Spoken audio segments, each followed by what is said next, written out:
are reality deniers and flat Earth debunkers. In December of 2024, a group of 4 globe realists and 4 flat earthers traveled to Antarctica with a documentary maker for the final experiment. For this, they would do several experiments, including observing the 24-hour sun.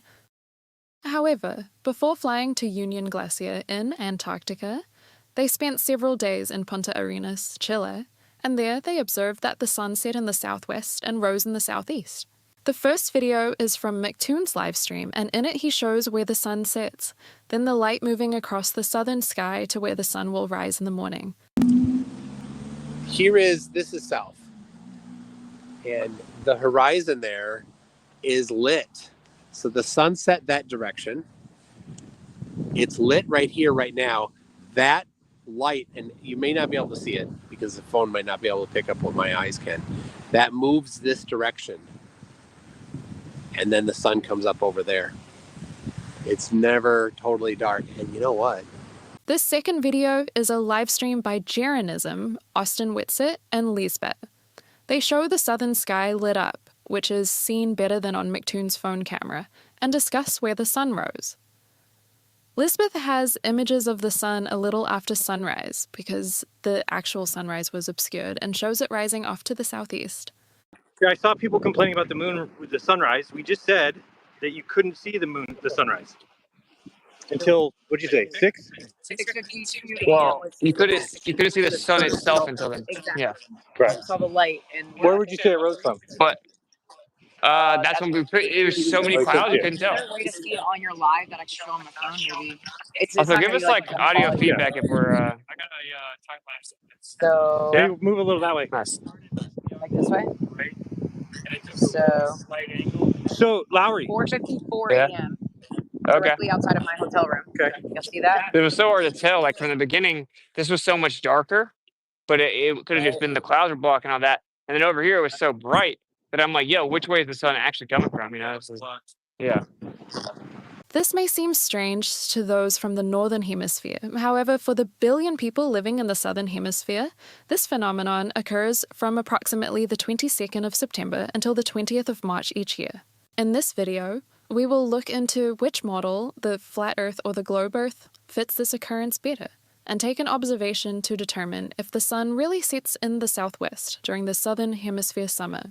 For this observation, I have returned to New Plymouth in Taranaki, New Zealand, and I will be measuring the direction of the sun at 8 p.m. on the 27th of January 2025.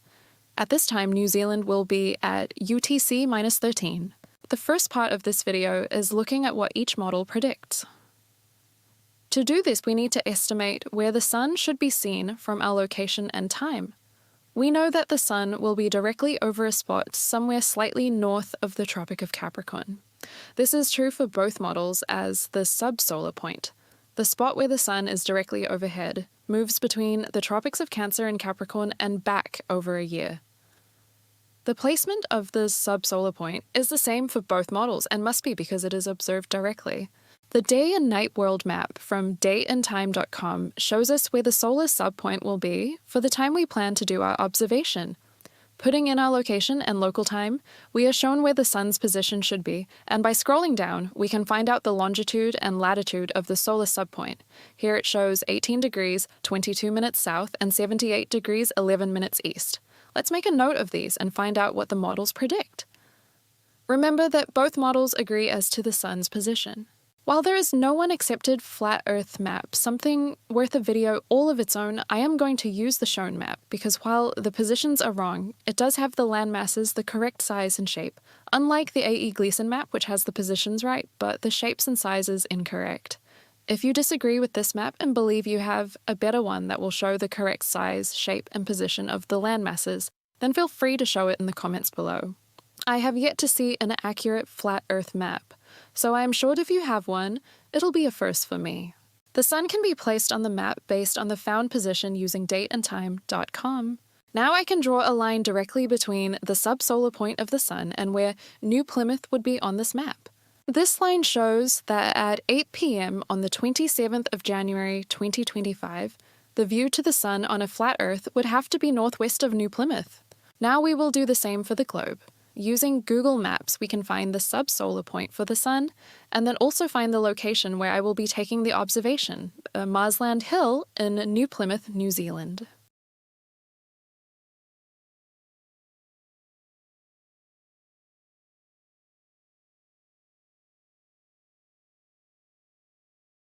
Now I can use the measure tool between the position just near the New Plymouth Observatory and the subsolar point in the Indian Ocean to create a straight line between the two.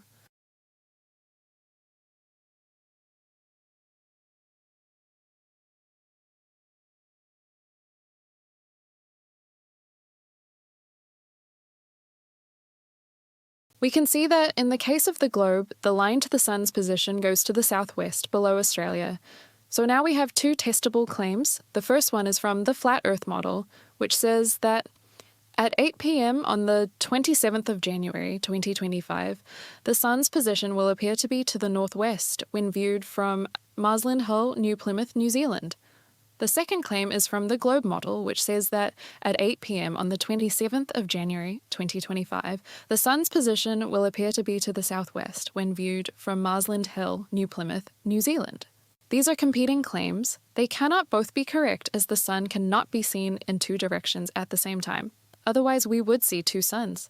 So we will do an observational experiment to determine which of the two claims is the correct one. To do this experiment, I have made a simple apparatus that will act as a directional plane for a shadow cast over it. It also has a pointer which will be set to north using a magnetic compass.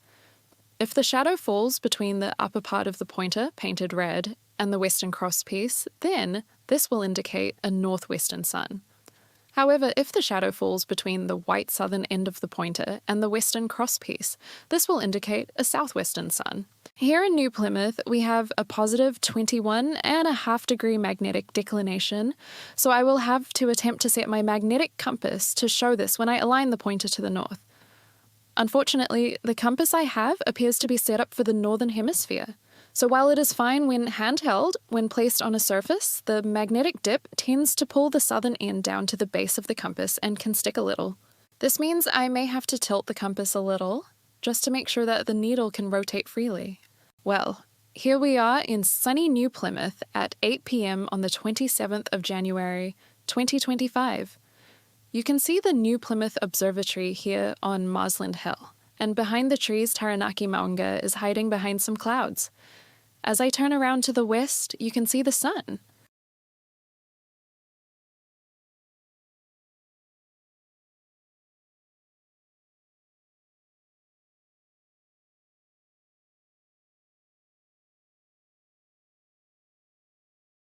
We can now come over to where I have set up the shadow experiment. I erected a tube to cast a long shadow across the grass and place my shadow device so that the shadow falls directly along the length of it, aligned with the two white pins.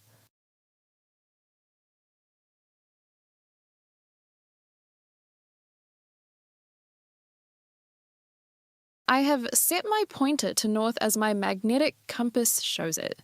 Before saying that the larger pointer doesn't match the needle, remember we have to adjust the compass heading based on the plus 21.5 degree magnetic declination here in New Plymouth. This shows that the shadow is coming in between the white southern end of the pointer and the western crosspiece, which shows us that the sun's position is to our southwest.